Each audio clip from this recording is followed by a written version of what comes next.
Hey guys, this time we're doing Monica Lewinsky. However, we did not have sexual relations with that woman. Just to make that clear. She did a TED Talk about... An actual TED Talk, by the way.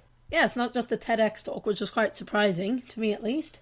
She did a TED Talk about cyberbullying and how society should react to it. We have a couple of points to make. I just want to state that I don't disagree with her that cyberbullying has effect, especially on young people, but the way she suggests that we deal with them are nothing short of, well, problematic. At the age of 22, I fell in love with my boss. And at the age of 24, I learned the devastating consequences. Can I see a show of hands of anyone here who didn't make a mistake or do something they regretted at 22? This is a recurring theme that you're going to notice throughout the talk of her acting like sleeping with Bill Clinton, then the President of the United States of America, is no big deal. Maybe just something that she did when she was drunk, or something that she almost did by accident. It's like, oops, slept with the President. Oh wow, what a mistake. And she never apologizes for it either. Well, to be precise, she does apologize, but more as if what actually happened was some kind of drunken one-night stand. So like me, at 22, a few of you may have also taken wrong turns and fallen in love with the wrong person. Maybe even your boss. Unlike me, though, your boss probably wasn't the President of the United States of America. Perhaps that's why it should have occurred to you not to do the things that you did. It occurs to me that even at the age of 24, however old she was, you still have to learn about responsibility at some point. Having an affair with somebody who's your boss or who you work with is not a very responsible thing to do. And I feel like anyone with any degree of common sense would already know this, even if you're head over heels in love. In 1998, after having been swept up into an improbable romance, I was then swept up into the eye of a political, legal, and media maelstrom like we had never seen before. Notice how her phrasing implicitly removes her from all responsibility for the consequences of being in an affair with Bill Clinton, the President of the United States of America at the time. Also, in terms of media scandals the likes of which we have never seen before, I wonder if Monica Lewinsky remembers the Watergate scandal. Implying that Princess Diana wasn't also involved in a massive media scandal. Practically everywhere she went. Exactly, but that scandal happened just through the print and through the radio. Nothing was over the internet, nothing at all. So what difference does she think the internet actually made? And when the story broke in January 1998, it broke online. It was the first time the traditional news was usurped by the internet for a major news story. A click that reverberated around the world. At this point in the video, we, the Guarding Duck, would like to affirm that we do not, absolutely do not, condone any of the personal backlash that happened against Monica Lewinsky. For those of you who don't get it, calling her out for being an irresponsible buffoon, fine. Shaming her or sexually degrading her, not so much. On the other hand, it would be stupid not to expect backlash when you sleep with a public figure, especially the President of the United States. This rush to judgment enabled by technology led to mobs of virtual stone throwers. Granted, it was before social media, but people could still comment online, email stories, and of course, email cruel jokes. No, not the jokes! Anything but the jokes! Couldn't people already do that in non-digital spaces? Like, opinion columns and letters to the editor were a thing. There's a difference between people saying bad things about you and people saying bad things to you. People will say bad things about you all the time. But it's only when they say bad things to you that it becomes actual harassment. It occurs to me that all of the shame that Monica Lewinsky feels in this video, that's entitled The Price of Shame, is external. Like, she receives shame from the people around her. She doesn't actually feel any shame inside of herself for doing the thing with Bill Clinton. I think this actually connects to a point that I'm going to make later on. It's about whether or not you feel sorry for the act itself or for getting caught. I think she feels sorry for getting caught. But the attention and judgment that I received, not the story, but that I personally received, was unprecedented. I was branded as a tramp, tart, slut, whore, bimbo, and of course, that woman. Those are all words one uses when one wishes to describe a woman with no integrity, who is willing to help somebody cheat on their wife. Look, I get it. I really do get it that saying mean things on the internet is a bad thing to do. But was she really expecting people to just shrug it off or not think of her terribly? It is September of 1998. I'm sitting in a windowless office room inside the office of the Independent Counsel, underneath humming fluorescent lights. I'm listening to the sound of my voice on surreptitiously taped phone calls that a supposed friend had made the year before. I'm here because I've been legally required to personally authenticate all 20 hours of taped conversation. It says something about the fluff that we cut out of this video that we chose to pick up again when Monica Lewinsky was complaining about the legal ramifications of, having an affair. Again, she's ashamed because she got caught, not because she said those things. She's ashamed to face the consequences of her actions. Scared and mortified, I listen. Listen to my sometimes catty, sometimes churlish, sometimes silly self being cruel, unforgiving, uncouth. Listen deeply, deeply ashamed to the worst version of myself, a self I don't even recognize. Quite frankly, I'd be surprised and alarmed if an immoral act like cheating was not done by the worst version of yourself. A few days later, the Starr Report is released to Congress, and all of those tapes and transcripts, those stolen words, form a part of it. That people can read the transcripts is horrific enough. But a few weeks later, the audio tapes are aired on TV and significant portions made available online. The thing about the way the government runs is that it's supposed to be transparent. So, of course, if there was a scandal like this in the White House, it would have to be made available to the public. That's exactly what the media did. That's their job. I was on the phone with my mom in September of 2010, and we were talking about the news of a young college freshman from Rutgers University named Tyler Clementi. Sweet, sensitive, creative Tyler was secretly webcammed by his roommate while being intimate with another man. When the online world learned of this incident, the ridicule and cyberbullying ignited. A few days later, Tyler jumped from the George Washington Bridge to his death. He was 18. And this is where Monica loses me completely. Unless one of them was in a committed relationship at the time and it was therefore cheating, unless the other man was President of the United States, these situations are not remotely comparable. And what you're basically doing here is using a dead gay man to prop up your argument. The argument being that her having an affair with the president is a completely private matter. Well, it was a matter involving their privates. I am so disappointed in you. You made me do it. Look, the entire problem here is how to humanize yourself when you're facing a public humiliation crisis, and one of the ways to do that is through humor, which is something that Monica Lewinsky never did.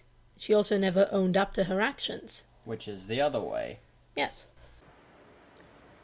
My mom was beside herself about what happened to Tyler and his family, and she was gutted with pain in a way that I just couldn't quite understand. And then eventually I realized she was reliving 1998, reliving a time when she sat by my bed every night. Reliving a time when she made me shower with the bathroom door open. And reliving a time when both of my parents feared that I would be humiliated to death, literally. Now, I've been around the internet long enough to see an awful lot of what you might call professional victims, and one thing that always bugs me about them is the way that they use other people's worst consequences to justify how terrible they feel about their own lesser consequences. For example, here, Monica Lewinsky says, "A gay man committed suicide," which is comparable to the time that I almost but not really committed suicide. Somehow, this means you should feel exactly as bad for me as you do for the gay man that I was just talking about. It's the kind of rhetoric that spins itself around and turns itself upside down to always paint women as the victims. Even though, as just previously stated, there was a gay man who suffered worse consequences. Now, to be fair, she never does say that women are the only people suffering from this, and she never says that women are suffering the worst of this.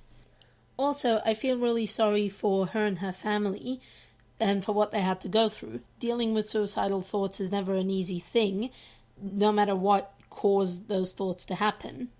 That's true, but I can't help wondering why this story needed that story to back it up. To be fair, raising awareness for the worst possible consequences of an issue is not a bad thing to do, but it's different from appropriating the worst consequences of that issue. True. Childline, a UK nonprofit that's focused on helping young people on various issues, released a staggering statistic late last year. From 2012 to 2013, there was an 87% increase in calls and emails related to cyberbullying.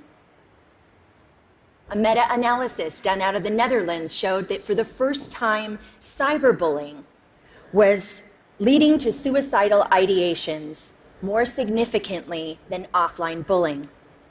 Yeah, the internet is good, but it can be used for bad things. Moving on. Seriously, we're skipping a lot of fluff here. And you know what shocked me, although it shouldn't have, was other research last year that determined humiliation was a more intensely felt emotion than either happiness or even anger. Of course it is. Humans are social animals. Being ostracized from the group is literally the worst fate because it means you have to fend for yourself, alone. We're not teaching our young people to deal with harassment and bullying in a proper manner. We're just teaching them to complain about it to anyone and everyone who listen. A marketplace has emerged where public humiliation is a commodity and shame is an industry. How is the money made? Clicks. The more shame, the more clicks. The more clicks, the more advertising dollars. The more we saturate our culture with public shaming, the more accepted it is, the more we will see behavior like cyberbullying, trolling, some forms of hacking, and online harassment.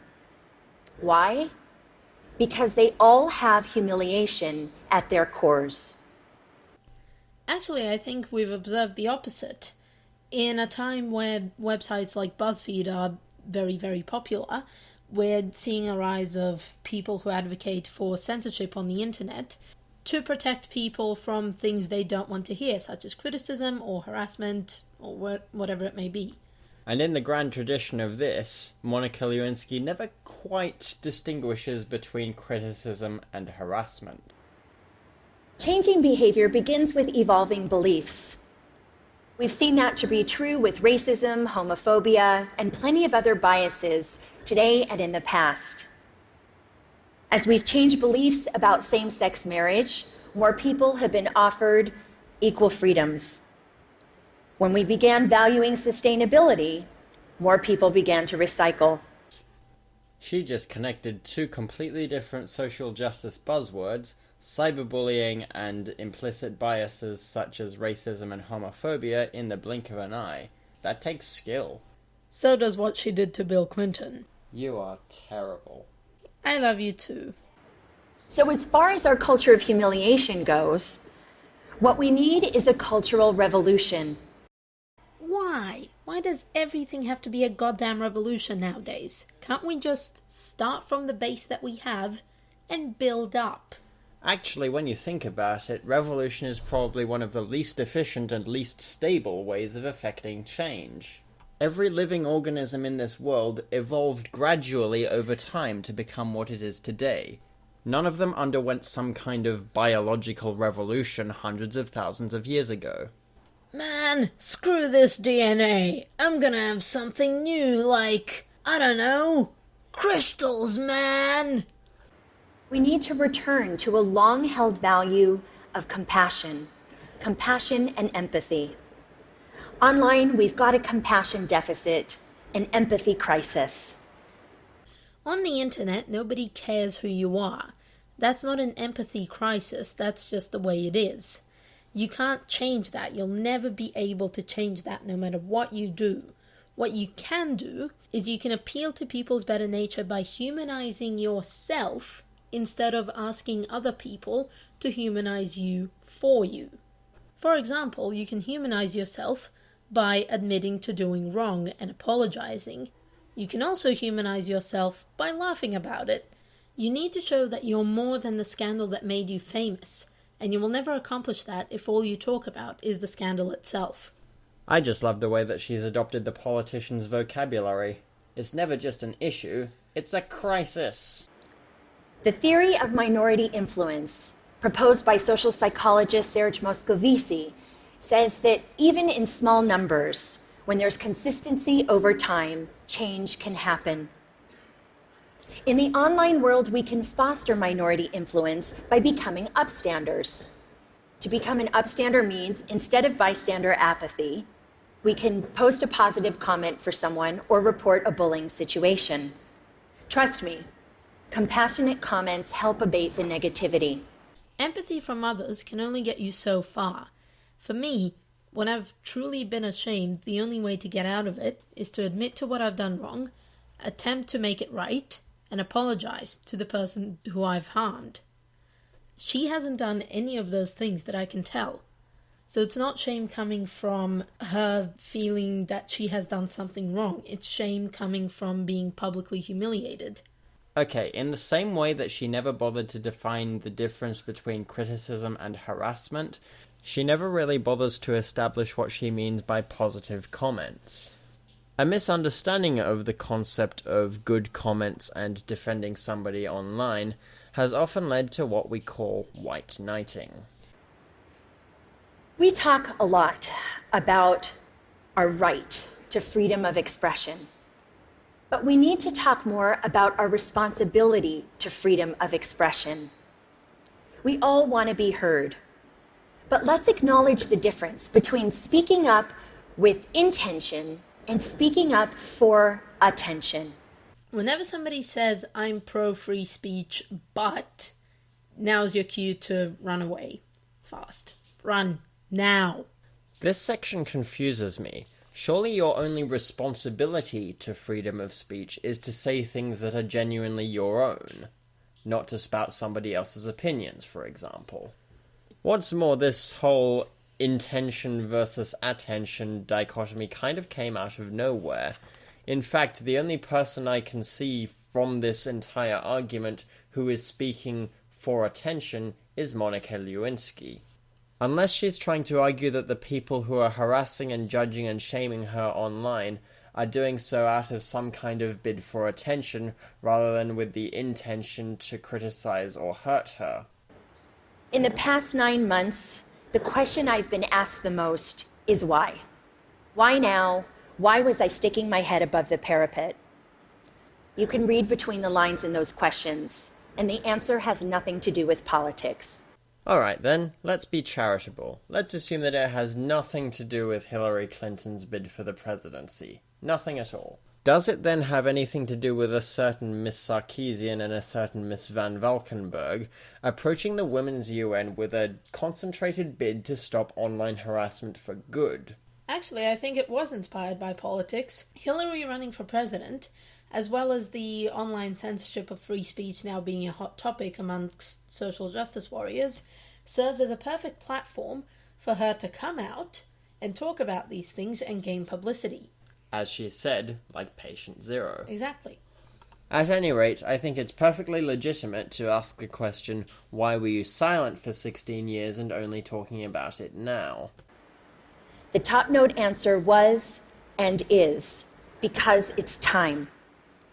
Time to stop tiptoeing around my past, time to stop living a life of opprobrium, and time to take back my narrative. It's also not just about saving myself. Anyone who is suffering from shame and public humiliation needs to know one thing. You can survive it. I know it's hard. It may not be painless, quick, or easy, but you can insist on a different ending to your story. Have compassion for yourself. We all deserve compassion. We all deserve compassion, but we won't get it from strangers. That's not how human nature works. To inspire compassion, you must do something to make yourself more than the scandal. No one can do it for you. You can't change human nature, only how you react to it. Since we're talking about narrative, how about the narrative of victimhood that so often permeates discussions like this one? We're just about at the end of the video, and all I can say is, like, every time cyberbullying and internet harassment is brought up and things like that, I want to agree with it, but I can never ever shake the feeling that the women who talk about this, and it is most often women, they're up on these stages a lot more for themselves than they are for other people. And if I'm honest with myself, no matter how noble the underlying message, I can't support social justice which is so inherently self-centered. Actually, a thing I've noticed with social justice warriors and progressives is that they will often appeal to the lowest common denominator or try to bring everyone down to the same lowest possible level, instead of trying to bring those who are suffering or who are otherwise disadvantaged, instead of trying to bring those people up. And whether or not she realizes this, Monica is doing the exact same thing. It might help make people feel better, but it won't help them face up to and fix their problems.